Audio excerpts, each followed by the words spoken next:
Doctor নেকরাম, আমরা যদি আপনাকে দিয়ে একটু শুরু করি, সেটি হচ্ছে আমরা জানি যে কয়েকদিন আগে ঝিনাইদহে একটি ঘটনা ঘটেছে। আমরা দেখেছি যে একটি রাজনৈতিক দলের নেতার উপরে আক্রমণ হয়েছে এবং সেখানে ছাত্রদলের নাম বলা হচ্ছে যে তারা আক্রমণ করেছে সেই এনসিপির নেতার উপরে। কিন্তু যেটি আসলে জানবার আছে আপনার কাছে, কি দেখছেন যে আবার কি রাজনৈতিক দলগুলোর ভিতরে এক ধরনের অসহিষ্ণু আচরণ, ওই মনোভাবটা কি ফিরে এসেছে? ধন্যবাদ।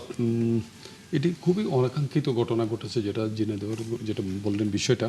এই এই অনাকাঙ্ক্ষিত ঘটনা কিন্তু আমাদের 3 মাস নির্বাচনের পর মাত্র পার হলো।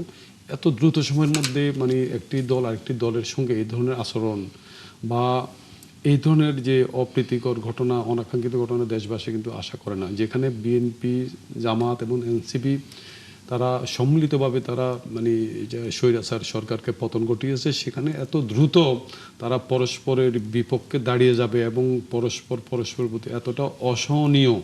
যেমন নাসির যেভাবে আপনার প্রধানমন্ত্রীকে আক্রমণ করে কথা বলছেন, এর আগে ইলেকশনের আগে মির্জা আব্বাস সাহেবকে নিয়ে কথা বলেছেন।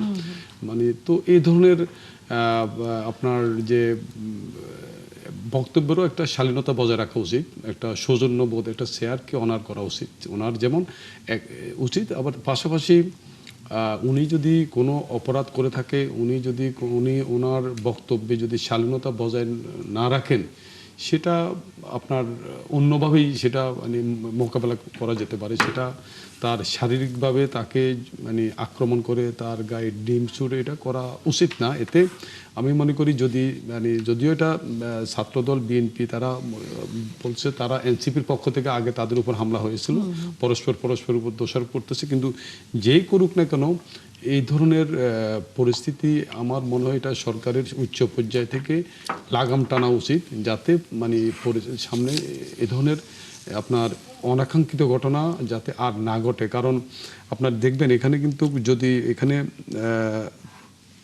অনেকগুলো ফ্যাক্টর কাজ করতেছে বাংলাদেশে। এখানে তৃতীয় পক্ষ কিন্তু সুযোগ নেওয়ার চেষ্টা করবে। যেখানে আওয়ামী লীগ এখন পলাতক আছে, তারা কিভাবে বাংলাদেশের রাজনীতি আবার করবে, এই সরকারকে মানে 5 বছর পার করার সময় না দেওয়ার চেষ্টা করতে পারে। তারা বিভিন্নভাবে এখানে তৃতীয় শক্তি, তৃতীয় পক্ষ কিন্তু একটি রোল প্লে করতে পারে পর্দার আড়ালে। সে জায়গাটায় আমি বলবো যারা পেশিবাদ বিরোধী আন্দোলনে ঐক্যবদ্ধভাবে তারা বাংলাদেশের যে গণতন্ত্র ফিরিয়ে আনছে, তারা পরস্পরের প্রতি সহনশীল সম্মান রেখে গঠনমূলক রাজনীতি এবং পরস্পরের প্রতি আপনার এটা মানে সংযত আচরণ করা এবং একজন একজনকে যেভাবে আক্রমণাত্মক মনে হচ্ছে যেন এই সরকার 5 বছর পার হয়ে 4 বছর পার হয়ে গেছে, সামনে নির্বাচন, এখনই তাদেরকে ফেলে দিতে হবে, তাদেরকে মানে পুরো সাইজ করে ফেলতে হবে। মানে বিষয়টা মাত্র 3 মাস, এখন হানিমুন পিরিয়ডও পার না, 100 দিনও পার না। আগামী 27 তারিখ 100 দিন হবে এই সরকারের। এই আশা করি 100 দিনের মধ্যেই যদি তারা সরকারের মানে যেভাবে আচরণ করতেছে, এটা কিন্তু আমরা বিশেষ করে দেশের নাগরিক যারা মানে নতুন বাংলাদেশের স্বপ্ন দেখে আশান্বিত হয়েছিল, তারা কিন্তু হতাশ। এবং এই যে যেমন আপনি অনেকে জিজ্ঞেস করতেছে মানে কোথায় যাচ্ছে দেশ, এটা কিন্তু এত তাড়াতাড়ি বলার কথা না। কিন্তু আমাদের শীর্ষ রাজনীতিবিদরা যে পরস্পরের বিরুদ্ধে, যেখানে এখন আপনার বিএনপি তাদের নির্বাচন ম্যানিফেস্টো বাস্তবায়নের জন্য তারা মনোযোগ দিবে, যেখানে বিরোধী দল সেই ম্যানিফেস্টো বাস্তবায়ন করতেছে কিনা তারা পার্লামেন্টে গঠনমূলক আলোচনা করবে, বাইরে তারা তাদের আগামী এই সরকারের ভুল ত্রুটিগুলোর গঠনমূলক সমালোচনা করবে, সেখানে সেটা না করে ব্যক্তিগত আক্রমণ। যেমন নাসিরুদ্দিন সাহেব যেটা বলছেন যে আগে প্রধানমন্ত্রী কোমর ভেঙেছিল ডিজিএফআই, এবার কোমর ভাঙবো আমরা।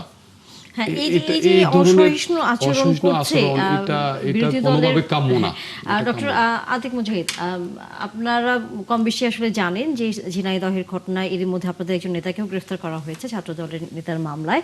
তবে যে বিষয়টি আসলে বলছিলেন আমাদের অতিথি, যে এই যে হঠাৎ করে রাজনৈতিক দলগুলো বা আপনারা সরকারি দলের সাথে এক ধরনের বলা যায় অসহিষ্ণু আচরণের মধ্যে জড়িয়ে যাচ্ছেন, এবং সেটি হয়তো মারামারি বা ওরকম হিংস্র না, কিন্তু মুখের ভাষা দিয়ে যেভাবে হচ্ছে আক্রমণ করা হচ্ছে, এটি সাধারণ মানুষের মধ্যে কিন্তু একটা প্রভাব পড়ছে। সেই জায়গায় আসলে কি বলবেন? জি ধন্যবাদ। বিষয়টাকে আপনারা খেয়াল করেন যে আমরা যেখানে আমি সবই বুঝলাম, আপনার যদি কারো ব্যাপারে কারো শব্দ চয়নে আপত্তি থাকে সেটা আপনি আপনার নেতৃবৃন্দ দিয়ে আপনি সেভাবেই বলতে পারেন, এটা প্রোটেস্ট করতে পারেন। এটা তো ডেমোক্রেটিক সোসাইটিতে তো মাসল পাওয়ার চলে না, যুক্তির বিপরীত যুক্তি জনগণ বিচার করবে। সে খারাপ বলতেছে, সেটা তার ব্যাপারে সে মানুষ এক ধরনের মতামত করবে। কিন্তু আপনি যদি এত অসহিষ্ণু হন, ক্রিটিসিজম না নিতে পারেন, আপনি ডিম অ্যাটাক করলেন শুধু তা না, তাকে মানে ওখানে আরো নেতা কর্মী অনেক 6 জন আহত করলেন, রক্তাক্ত। এবং যে ছেলেটাকে অয়নকে অ্যারেস্ট করা হয়েছে, ও তো ইভেন বিএনপি ফ্যামিলির, তার বাবা তো একটা বিএনপির নেতা ছিল, সে এনসিপি করে। আপনি তো এরকম না যে সে একটা আওয়ামী লীগ থেকে আসছে এবং একটা সন্ত্রাসী ছেলে, এরকম তো না। সেকেন্ড হলো যে আপনার সরকারি উদ্যোগে একটা মব হইলো, কিরকম 8 ঘন্টা ধরে আপনি মামলা নিচ্ছেন না, এটা কি ধরনের আচরণ রে ভাই? এটা কি শেখ হাসিনার বাংলাদেশে আপনারা বানাইতে চান? Definitely not. তাহলে আপনারা যদি ভালো বাংলাদেশ চান, ঠিক আছে 2 পক্ষের মামলা নিতেন। তাহলে এক পক্ষরে আপনি অ্যারেস্ট করেন না, আর এক পক্ষকে অ্যারেস্ট করতেছেন। আজকে সংবাদ সম্মেলন করতে গেল এই তারেক রেজার শত শত জুলাইয়ের শহীদদেরকে জানাজা পড়িয়েছে, ওই সময় কেউ দাঁড়ায় নাই, সে দাঁড়িয়েছে, সেই ছেলেটাকে আপনি অ্যারেস্ট করলেন। সে এবং এর কোনো মানে হয় না তো। হ্যাঁ, পলিটিক্যাল মামলা হতেই পারে, কিন্তু আপনি যদি এটাকে ফোর্স করে বা অ্যারেস্ট করে ডিবি দিয়ে করতেছেন, এগুলো তো নতুন বাংলাদেশের কোনো স্থায়ী হতে পারে না। তাহলে এক পক্ষ যদি ভুল করে কথা বলে, আপনি উল্টা দিক ভুল কাজ করবেন, তাদেরকে অ্যারেস্ট করে ভয় দেখানোর মাধ্যমে। এই জেনারেশনকে তো এটা করা যাবে না, এটা তো আপনি আরো বেশি খারাপ কাজ করলেন। এবং আপনি কাউন্টার ন্যারেটিভ উৎপাদন করেন, আপনি বলেন হ্যাঁ নাসির যেটা বলছে সেটা ঠিক না, আপনার নেতা কর্মী দিয়ে আপনি বলান। কিন্তু এইভাবে মানে আক্রমণ করার মানসিকতা, উপরের নির্দেশ অনেকে বলে, এই ধরনের তো বাংলাদেশ মানুষ চায় না। আপনি শুধু বিরোধী দলকে সংহত কথা বলবেন, কিন্তু সরকারি দলের থেকে আপনি একটু আগে দেখেন জুলাই অভ্যুত্থানে যাকে, যে লোকটাকে আমরা সরিয়েছিলাম ইসলামিক ব্যাংক থেকে, সেই লোককে আপনি চেয়ারম্যান বানাচ্ছেন কেন? তাহলে আপনি তো অসহিষ্ণু হয়ে গেছেন যে একদম ইসা আলমের লোক বসানোর জন্য আওয়ামী লীগের ফেসি যারা একদম ব্যাংক ধ্বংস করছে। তাহলে আপনার সাথে কি কথাবার্তা হয়েছে এমন যে তাদেরকে আনি বসাইতে হবে? বিতর্কিত লোকজনকে কেন বসাচ্ছেন? তো এইগুলো যদি কেউ ক্রিটিসিজম করেন, আমি একটু আগে বললাম, বাবুল ভাই আমাকে চমৎকার করে আনসার করলো। আমার বলার উদ্দেশ্য তো রাষ্ট্র, জনগণ, দেশের জন্য আমি কথা বলতেছি। আমি যদি কথা বলতাম যে আমার পকেটে কিছু দাও, তখন না আপনি বলতে পারতেন যে আপনার পার্সোনাল চাইতেছেন। এখন যে কেউ আমরা কথা বলতেছি রাষ্ট্রের পার্সপেক্টিভ থেকে বলতেছি, যে রাষ্ট্রের আইন সিস্টেম, যেমন আমরা গতকাল বলেছি যে শেখ হাসিনার সময় কোনো কিছু হলে প্রধানমন্ত্রী আপনি বিচার করেন, এটা কি বিচার ব্যবস্থা সিস্টেম নাই নাকি বাংলাদেশে? একই স্টাইলে যদি বাংলাদেশে আবার বলে যে ধর্ষণের বিচার প্রধানমন্ত্রী আপনি করেন, তাহলে রাষ্ট্র, আমাদের কোনো ধরনের বিচার ব্যবস্থা সিস্টেম নাই। প্রাইম মিনিস্টার বলবে 1 মাসের মধ্যে বিচার সর্বোচ্চ শাস্তি হবে, এটা হয়ে দিয়ে গেল। পপুলারিজম থাকবে, কিন্তু বিষয়টা জাস্টিস ইজ জাস্টিস। তো সেই জায়গাটাতে যদি সিস্টেম সব ধ্বংস করে ফেলা হয়, তাহলে আপনি ল অ্যান্ড অর্ডার ঠিক করতে চান, কিন্তু আপনার পুলিশকে আপনার দলের অনুগত করতে চান, আপনার দলের বিরুদ্ধে মামলা নিবে না, বিরোধী দলের বিরুদ্ধে মামলা নিবে, সেটাও কিন্তু কোয়েশ্চেন করা উচিত মিডিয়া থেকে এবং জনগণের পক্ষ থেকে। সাথে এক হয়ে আছে কিনা যে বিরোধী দলের মামলা না নেওয়ার একটা কথা হলো, বলা হচ্ছে যে সরকারি দলের মামলা নেবে না, বিরোধী দলের মামলা নেবে। কিন্তু আরেকটা কথা উনি বলেছেন যে এই যে মবটি হয়েছে ঝিনাইদহ, সেটা সরকারের উদ্যোগে মব হয়েছে। ঠিক আছে, ধন্যবাদ। না, আরো অনেক কথা বলেছেন ডক্টর মুজাহিদ। বলেছেন শব্দ চয়নে ঠিক থাকা দরকার, ডেমোক্রেটিক সোসাইটি তো এভাবে হয় না, যুক্তির পিঠে যুক্তি দিতে হয়। উনি আরো বলেছেন যে ওই ছেলেটা জুলাই অভ্যুত্থানে ভূমিকা রেখেছে। উনি আরো বলেছেন এই জেনারেশন তো এটা চায় না, বিতর্কিত লোককে কেন বসাচ্ছেন, সবগুলোই আমি নোট করেছি। আর কেন প্রাইম মিনিস্টার, আরে ভাই, প্রথম কথা হচ্ছে একটা পাগলের মামলা নেওয়া হবে কিনা এটাও তো একটা চিন্তা। স্বাভাবিক লোক চিন্তা করবে যে এই বদ্ধ উম্মাদ বেয়াদব একটা এদেশে তৈরি হয়েছে, এই ছেলেটার মামলা নিবে কিনা, এটা কিন্তু একটা সুস্থ মস্তিষ্কের লোকের চিন্তা করতে হবে। তার আসলে ডাক্তারি পরীক্ষা করানো খুব দরকার। যে সুন্দর করে আজকের মাননীয় সংসদ সদস্য ডক্টর মুজাহিদ বললেন, এটা বিতর্কের ভাষা, এটা সভ্যতার কথা, যুক্তির কথা, এটা গণতন্ত্রের কথা। কিন্তু যে কথা এই পাগলটা বলে বেড়ায়, সে যদি পাগল না হতো আজকে তো তাকে মানে মামলা কেন, সে তো যেসব কথাবার্তা বলে তার দিনে তো 50টা মামলা হওয়ার কথা, কথা না লটন ভাই? তার যে ভাষা, তার যে শব্দ, তার যে অ্যাটাক, তার যে স্টাইল, এটা তো হওয়ার কথা। তো হয় না কেন? কারণ আমরা সবাই জানি সে মাথা ঠিক নাই তার। এই যে ঠিক না থাকার কারণ আছে, যুক্তি আছে, এখানেও যুক্তি আছে। কারণ দীর্ঘ 18 মাস তারা যে মন্ত্রীরা মানে উপদেষ্টাদের ধমক দিয়ে এসছে, এখন তাদের সমস্যা, মাথা তো ঠিক নাই। ওইখানে যে বলতেছেন যে এইটা কি আইনমন্ত্রীর এলাকা, ওই মসজিদটা আইনমন্ত্রীর এলাকায় না, এই মসজিদটা যে এলাকায়, সেখানে জামাতের এমপি আছে, নাম্বার 1। নাম্বার 2, দেখেন তাদের স্টাইল কি কি, মানে তারা দেশটাকে আসলে, তারা যে এই গেছে যে স্বাধীনতা বিরোধীদের সাথে, আর এই ছেলেটা তো একবার বামপন্থী করে, একবার শিবির করে, যদিও তার রুট শিবির, ঠিক আছে। এখন এসে কি বলে এনসিপি করে কিনা আমি জানি না। এনসিপির আমি অনেককে চিনি, ডক্টর মুজাহিদকে চিনি, এনসিপির আরো অনেকের সাথে আমি টক শোতে বসি। দে আর ন্যাশনাল, দে আর নর্মাল। এই যে ডাক্তার মাহমুদা মিতু বললেন পিস্তল হাতে নাসিরের উপর হামলা ভাবা যায়, সাথে সাথে একজন বললেন আফা এ দুজন বৈষম্য বিরোধী ছাত্র আন্দোলনের পোস্ট ডিলিট দেন, তাই না? জানেন তো এটা। তো এই যে অবস্থা ভাই, এই মুহূর্তে যে অবস্থা, সেই অবস্থাটা ঠিক এরকম। জামাত, এনসিপি, আওয়ামী লীগ তারা দেশটা অস্থিতিশীল করতে চায়, এবং তারা এই কারণে আওয়ামী লীগকে সহায়তা করতে চায়। সেই জন্য জামাত এনসিপির সাথে আওয়ামী লীগ আছে। দেখুন না কি বলে, ওনাদেরই আরেকজন এখন বোধহয় মুখপাত্রের দায়িত্ব পালন করে, ৬,০০০ কোটি টাকার টেন্ডার সচিবের সাইন সারা যিনি পাশ করেছেন, যিনি এলজিআরডি মিনিস্ট্রিতে ছিলেন, উনি কি বলে যে ওনাদের কাছে আরো কিছু আছে, শেষ করে দিবে দেশটা। এগুলো তো হচ্ছে দেশদ্রোহীদের কথা, রাষ্ট্রদ্রোহীদের কথা, যারা দেশের স্বাধীনতায় বিশ্বাস করে না, যারা সার্বভৌমত্বে বিশ্বাস করে না, এগুলো তাদের কথা। এখন আসেন যে প্রাইম মিনিস্টারের জন্য, উপরের মহলের জন্য, অফকোর্স একটা পুলিশ তো চিন্তা করবে যে এই পাগলের মামলাটা নিব কিনা, তো সিনিয়র অফিসারের সাথে কনসাল্ট করবে, তো এটা সমস্যার কিছু নাই। তো এটাই তো অর্গানোগ্রাম। আমরা অর্গানোগ্রামটা আনার চেষ্টা করছি। আপনি যদি ডেটা দেখেন, ওনারা যে বলতেছেন যে সালাউদ্দিন সাহেব কোথায়, আপনি তো 7 ঘন্টার মধ্যে আসামি অ্যারেস্ট হয়েছে, এই 48 ঘন্টার মধ্যে চলে এসছে আপনার কি ফরেন কি ডিএনএ টেস্ট, ডিএনএ টেস্ট চলে এসেছে, চার্জশিট হয়ে গেছে, তার মানে 1 জুলাই এটা শুনানি হচ্ছে। আপনি কি চান এখন? হ্যাঁ, অনেকে বলে প্রাইম মিনিস্টার ওনার বাসায়, একজনের বাসায় গেলেই হবে, শত শত। তো আরে ভাই, বিশ্বে যদি আপনার ধর্ষণের জিনিস দেখেন তাহলে তো আমেরিকা নাম্বার 1, সুইডেন নাম্বার 2, মিশর নাম্বার, মানে নিচের দিক থেকে নাম্বার 2, নিচের দিক থেকে নাম্বার 1 হচ্ছে আজারবাইজান। আপনার দেশে গত 5 বছরে 30,000 ধর্ষণ হয়েছে, তখন কইছিলেন। গত 18 মাসে কি করেছেন?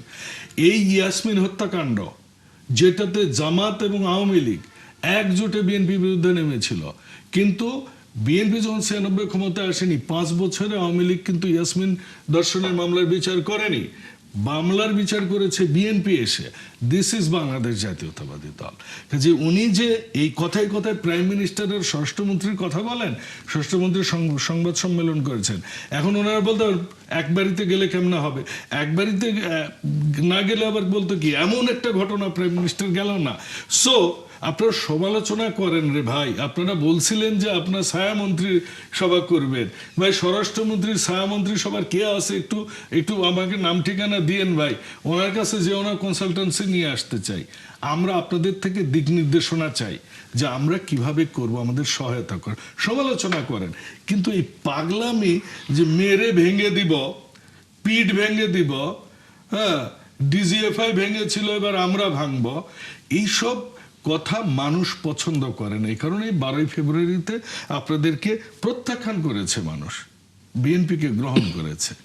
ধন্যবাদ। কিন্তু আপনি বলছিলেন যে জামাত এনসিপির সাথে আওয়ামী লীগও দেশকে অস্থিতিশীল করার চেষ্টা করছে। অবশ্যই তারা তো একই তো।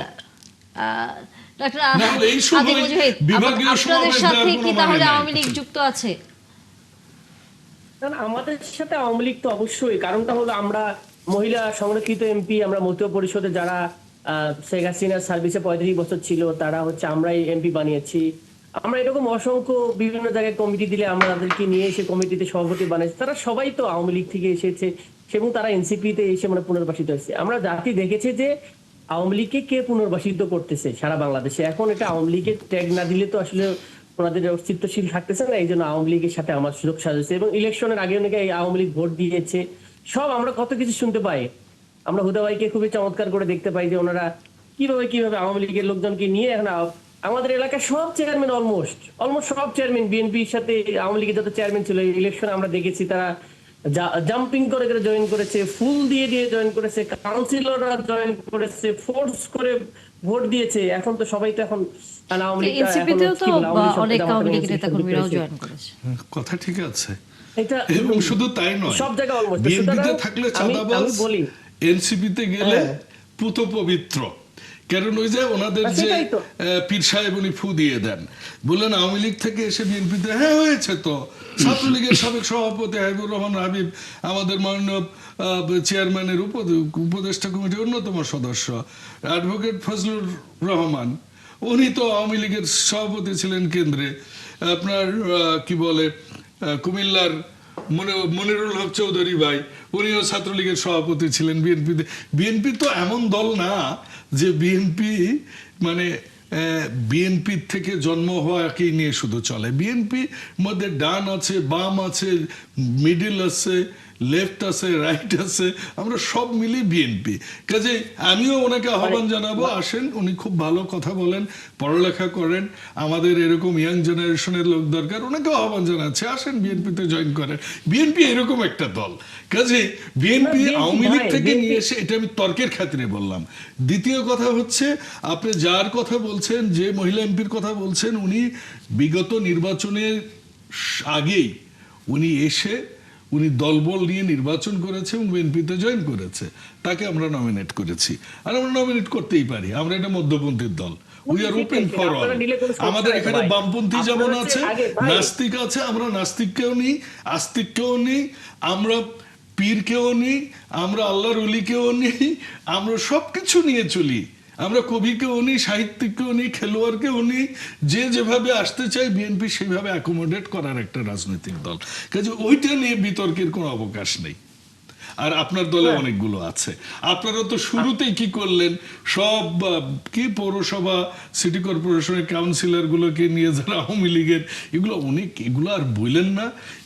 মানে ইজ্জত আমি চাই, আমরা চাই, দেশবাসী চাই।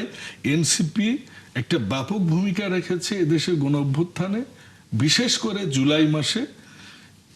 এর আগে যাই থাক, তো আপনাদের মানুষ চাই আপনারা এই দেশের জন্য ভালো কিছু করেন, করে জনগণকে দেখান।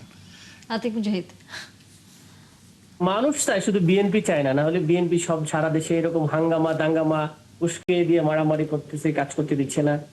সারা দেশে তো নানা রকম, ঈদ উপলক্ষে আপনি একটু আগে নিউজ করলেন, শত কোটি টাকার হাসিল চাঁদাবাজি, এটা তো সম্ভবত সরকারি দলের লোকজনে করে। আমার প্রিয় বাবুল ভাইয়ের সম্মানিত হয়তো কোনো সহযোগী, কোনো কলিগ, কোনো ছোট ভাই, তারা আপনারা ওন করবেন না, ডিজোন করবেন। আবার আপনারা বলতেছেন আপনারা বিএনপি হচ্ছে এরকম একটা দল যারা সবাইকে নেয়, শুধু আমাদের সাথে আসলে ভালো, অন্যদের বিপক্ষে গেলে খারাপ আর কি।